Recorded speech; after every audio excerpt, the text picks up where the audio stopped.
Yes, if there is one politician in Nigeria and he's still a seventh senator, I will choose this man and vote for him if he wants to become the president because he has been saying the truth. Senator Eyinaya Abaribe speaks on the unity of Nigeria. I know anytime this man speaks, he always have words of wisdom. Barbados just became independent from United Kingdom, and no one was killed. When Dr. Nnamdi Azikiwe fought for the independence of Nigeria, it was given to us on a dialogue. The British, even when they were controlling everything, they never used force on the agitators. I see no reason why the current African head of states are using force against agitators for self-determination instead of dialogue.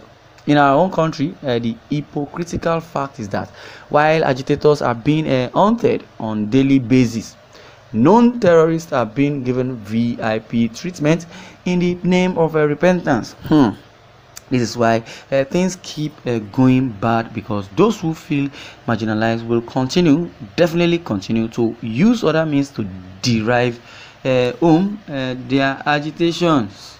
We need to apply dialogue in order to get things right. I will continue to speak the truth, and this truth because posterity will judge our actions today.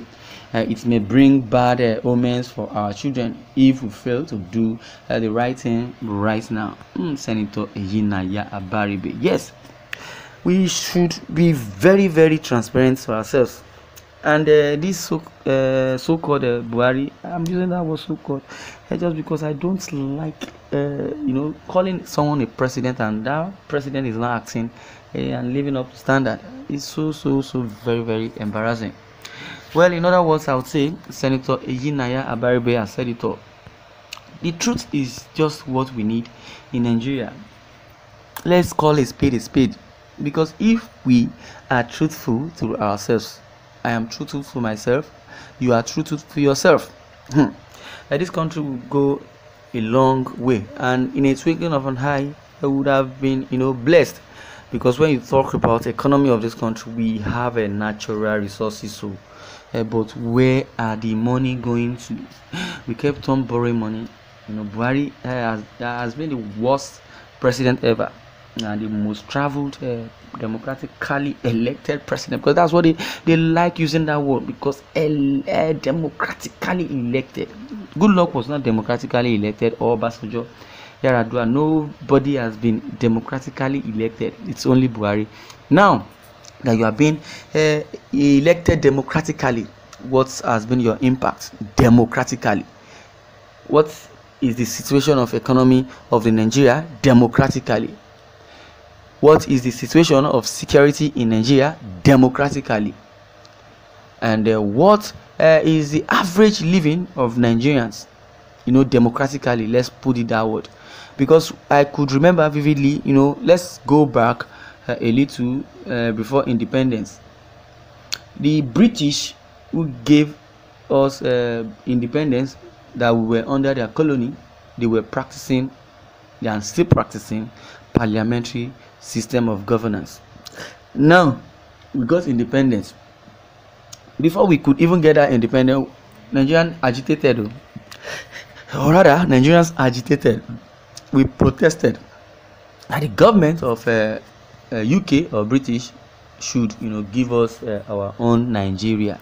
That is why we have Nigeria up to date. Now the question also goes down to when you got independence. Yes, we got independence, and we did not even practice parliamentary system of government. Instead, we were given yardstick yards to choose what governance, or what kind of governance we want to use, or want to embed ourselves into, and we chose democracy.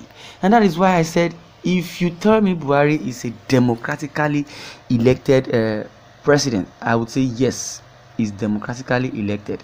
Don't give it a quote as if President Muhammadu Buhari is the first ever that would have been elected democratically. So Malami like using that word. Femi Adesina Garuba Shehu, and also Lai. I don't like mentioning that name because Lai is just full of the names. The name rather, Senator Eyinaya have only said the truth.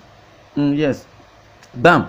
Yes, God will continue to support you, Senator Abaribe. I've loved this man, so long because when he stood as shorty for Nnamdi Kanu, and standing as a shorty for someone like Nnamdi Kanu, because Nnamdi Kanu was arraigned in court in 2017 and later released.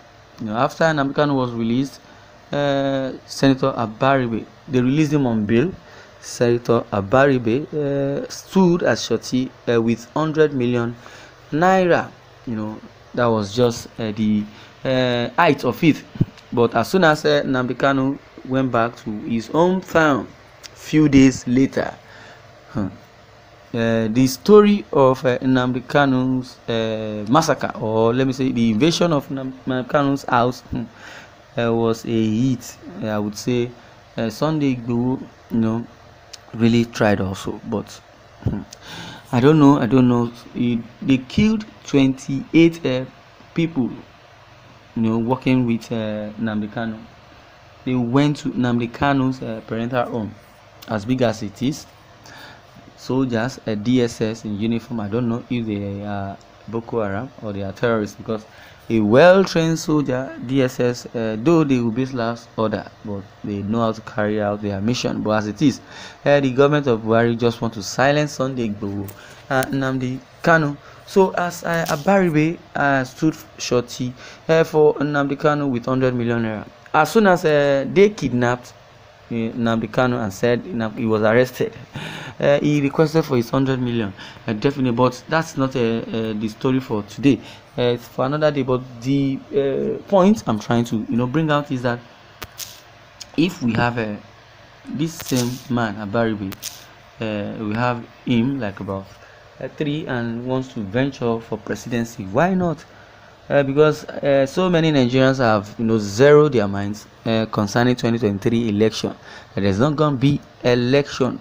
The Yoruba Nation has said it even before Sunday Igboho was arrested. He said Yoruba Nation not going back, and definitely I would say the Biafra, you don't need to tell anybody. They don't need soothsayer to to patronize them and negotiate with them to go out and vote. Even if you wish to give them money, they will look other way because they've already made up their mind. Biafra, here we come.